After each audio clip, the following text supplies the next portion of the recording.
Star Wars: The Last Jedi is already receiving rave reviews, and as throngs of die-hard fans queue up outside theaters worldwide to catch Episode 8 of the cult movie franchise, did anyone wonder if the real-life Jedi aboard the International Space Station would be able to watch it before their long missions end? Turns out, they might just watch the movie how Star Wars was meant to be viewed, aboard a spacecraft in space.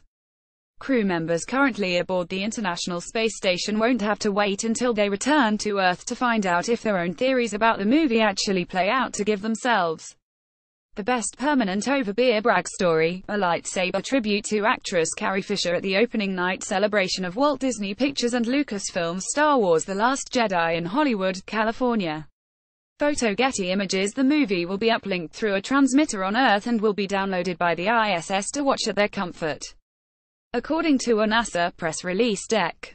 16, the file will be sent from Mission Control at NASA's Johnson Space Center in Houston.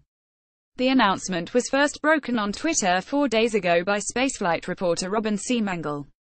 Since then, NASA confirmed in the press release the current crop of ISS residents from Expedition 54, including NASA astronauts Joe Acaba, Mark Van Hay, and soon Scott Tingle, are waiting eagerly to catch the latest installment of the movie franchise, that in all probability inspired them to work towards being an astronaut. I received confirmation from Disney and NASA sources that the crew aboard the International Space Station will be screening Star Wars: The Last Jedi, C. Mangle wrote in his tweet. The official date on which the movie will uplink has not been announced.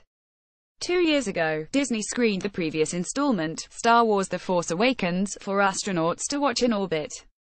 NASA is working hard towards making space tourism and travel viable for large populations for possible future resettlement missions. The space agency recently announced the Phase 3 for Tier 3D printed habitat for space competition. Several promising designs poured in, including the Redwood Forest-inspired MIT design. Various invitations were extended to private space companies and the public in general to send in ideas, and several collaborations between government space agencies like NASA with private space travel heavyweights like SpaceX are shaping up a promising near future for our space exploration dreams, marked by recent successful collaborations. NASA is currently looking to counter several harsh conditions astronauts in space are exposed to. If Star Wars is to ever come close to being a reality, understanding how the human body reacts to microgravity is a focal point, and NASA is conducting several experiments which simulate space-like conditions to test suits that could just make the lethal of charged particles from the sun bounce off the astronauts.